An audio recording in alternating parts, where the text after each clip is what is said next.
నిర్మల్ జిల్లాలో విధి నిర్వహణలో ఉన్న ఆర్యవైశ్య సామాజిక వర్గానికి చెందిన డాక్టర్ సంతోష్ రాజుపై ఎంఐఎం పార్టీ ముసుగులో ఉన్న దుండగులు జరిపిన దాడిని నార్కల్ జిల్లాలోని వాసవి యువసేన నాయకులు తీవ్రంగా ఖండించారు.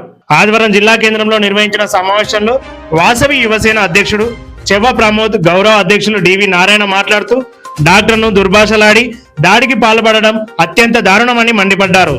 ప్రభుత్వం తమ చేతిలో ఉందని అరాచకాలు సృష్టిస్తున్న దుండగులను వెంటనే అరెస్ట్ చేయాలని, లేని పక్షంలో పెద్ద ఎత్తున ఉద్యమం చేపడతామని హెచ్చరించారు.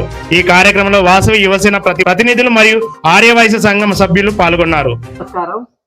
ఈరోజు ముఖ్యంగా ఇక్కడ సమావేశం ఏంటంటే డాక్టర్ సంతోష్ రాజ్ అనే డాక్టర్ పైన ఈరోజు ఎంఐఎం గుండాలు అతి దారుణంగా అతని మీద దాడి చేసి వ్యక్తిగత దూషణలు చేసి తర్వాత ఆయనను అంటే ఒక రకంగా భయభ్రాంతులకు దాదాపు చాలా రోజులు భయభ్రాంతులకు గురి చేసి దాడులకు ఏర్పడ్డారు.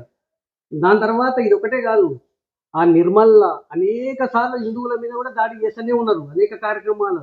ఇప్పుడు అదే బహింసాలు చూస్తే పండగ పూట చేసుకుంటే సకినాల మీద దాంట్ల మీద కూడా మూత్రాలు పోసి తర్వాత వాళ్ళని కొట్టి మొత్తం ఎంత ఇబ్బంది పెట్టారంటే ఈరోజు ఏంది అసలు ఇప్పుడు మామూలుగా డాక్టర్ అనే వ్యక్తి ఆయన ప్రొఫెషన్ ఆయన ఏం చేసుకుంటాడో ఒకవేళ ఇబ్బందులు ఉంటే ఆయన తప్పు చేస్తే చట్టపరంగా చర్యలు తీసుకోవాలి.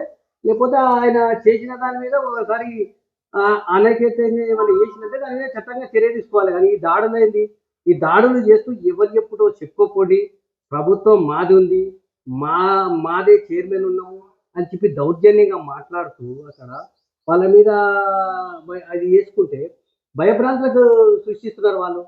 ఇప్పుడు మొన్న కూడా ఏంటి, మొన్న ఆంధ్రాలో వాళ్ళు రాముని గుడి కట్టిస్తామంటే ఒక డిప్యూటీ స్పీకర్ పోతే ఆయన వెళ్ళి దాడి చేయకపోయారు.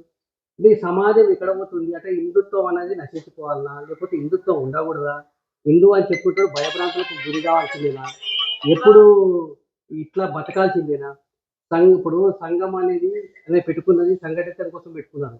ఈ సంఘము లేకుండా ఏది లేకుండా మనం కేవలం మన అవసరం కోసమే మనం వాడుకొని మన కోసం మన వ్యక్తిగతంగా ఉంచుకుంటే రేపు మనల్ని కూడా రక్షిస్తాడు. అందుకే మేము వాసవి యువసేన అనే ఒక సంస్థను ఏర్పాటు చేసుకున్నాము. ఆ సంస్థ ద్వారా మేము సాధ్యమైనంత వరకు సమస్యలపైన నిలదీస్తాము, అదే ప్రోగ్రామ్ చేస్తున్నాము. మా వరకు మేము అన్ని చేస్తున్నాము. ఈ ఈ ఈ చర్యను మేము చాలా బలంగా నాగర్ కర్నూలు ఆర్యవైశ్య శాఖ తరఫున కూడా మేము చాలా బలంగా ఖండిస్తున్నాము.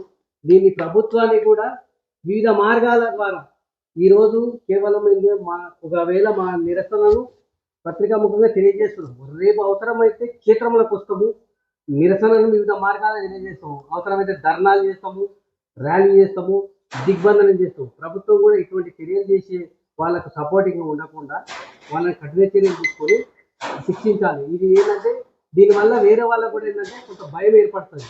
లేదు ఎంఐఎం ఇప్పుడు ఆల్రెడీ చెప్తున్నాడు, ఎంఐఎం అయినా ఎవడు ముఖ్యమంత్రి ఉన్నా స్టీరింగ్ మా చేతుల్లో ఉండాలి, రెడ్డి అయినా రావైనా కాపైనా కమ్మైనా ఇది ఎవడైనా స్టీరింగ్ మా చేతుల్లో ఉండాలని చెప్తున్నాడు. కాబట్టి రేపు అవసరానికి ఇంటికి వచ్చి తల్లిపోతారు. ఇటువంటి చర్యలను ఖచ్చితంగా ఖండిస్తూ మేము మా నాగర్ కర్నూలు వాసవి యువసేన తరఫున గట్టిగా ఖండిస్తున్నాము. ఇది ఒకవేళ చర్యలు వాళ్ళు ఇట్లా తీసుకోకపోతే మేము దీనికి ఖచ్చితంగా వివిధ మార్గాల ద్వారా నిరసన చేస్తాం, ధర్నా చేస్తాం, ర్యాలీలు చేస్తాం. అందరికీ తెలియజేస్తాం. అందరికీ నమస్కారం.